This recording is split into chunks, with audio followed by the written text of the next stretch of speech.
السلام علیکم ورحمۃ اللہ وبرکاتہ۔ آج ہم نے سورۃ طٰہٰ جو کہ قرآن پاک کی 20ویں سورہ ہے، مکی سورہ ہے اور اس کی کل آیات 135 ہیں اور رکوع 8 ہیں۔ شروع اللہ کے نام سے جو بڑا مہربان نہایت رحم والا ہے۔ طٰہٰ، قرآن ہم نے تجھ پر اس لیے نازل نہیں کیا کہ تو مشقت کھینچے، مگر جو ڈرے اس کے لیے نصیحت ہے۔ یہ اس کا اتارا ہوا ہے جس نے زمین اور بلند آسمان کو پیدا کیا۔ وہ رحمان ہے، اس نے عرش پر قرار پکڑا۔ جو کچھ آسمانوں اور زمین میں ہے اور جو کچھ ان دونوں کے درمیان ہے اور جو کچھ گیلی مٹی کے نیچے ہے، سب اسی کا ہے۔ اور اگر تو پکار کر بولے تو وہ بھید اور اس سے بھی زیادہ مخفی بات کو جانتا ہے۔ اللہ وہ ہے کہ اس کے سوا کوئی معبود نہیں، اچھے نام اسی کے ہیں۔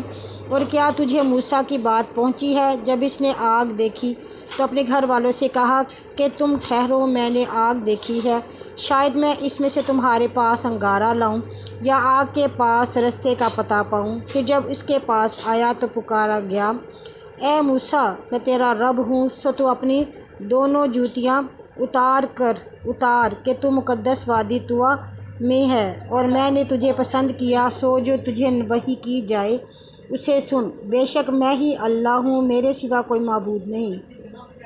تو میری بندگی کر اور میری یاد کے لیے ہی نماز پڑھا کر۔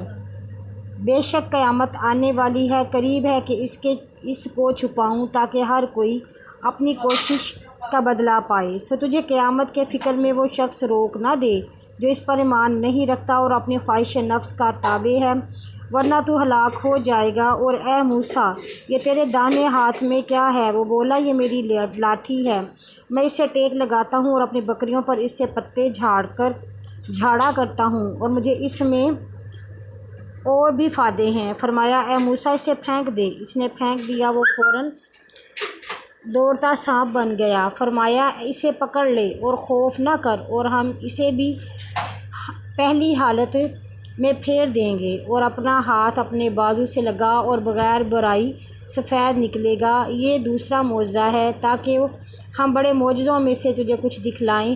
تو فرعون کی طرف چلا جا کہ وہ سرکش ہو گیا ہے۔ بولا، اے میرے رب، میرا سینہ کشادہ کر اور میرے کام آسان کر اور میری زبان کی گرہ کھول دے کہ وہ میری بات سمجھیں، اور میرے اہل میں میرے لیے ایک وزیر بنا میرا بھائی ہارون۔ اس سے میری کمر مضبوط کر اور اسے میرے کام میں شریک کر تاکہ ہم تیری تسبیح کریں اور تجھے کثرت سے یاد کریں۔ تمہارا حال دیکھتا ہے۔ فرمایا، اے موسیٰ، تیرا سوال تجھے، اور بے شک ہم نے ایک اور دفعہ بھی تجھ پر احسان کیا تھا جبکہ ہم نے تیری ماں کو وحی کی، جو آگے سناتے ہیں کہ یہ لڑکے کو صندوق میں ڈال کر دریا میں ڈال دے، پھر دریا اس کو کنارے پر ڈال دے گا، موسیٰ کا اور میرا دشمن اسے اٹھا لے گا۔ اور میں نے اپنی طرف سے تجھ پر محبت ڈالی اور تاکہ تو میری آنکھ کے سامنے پرورش پائے۔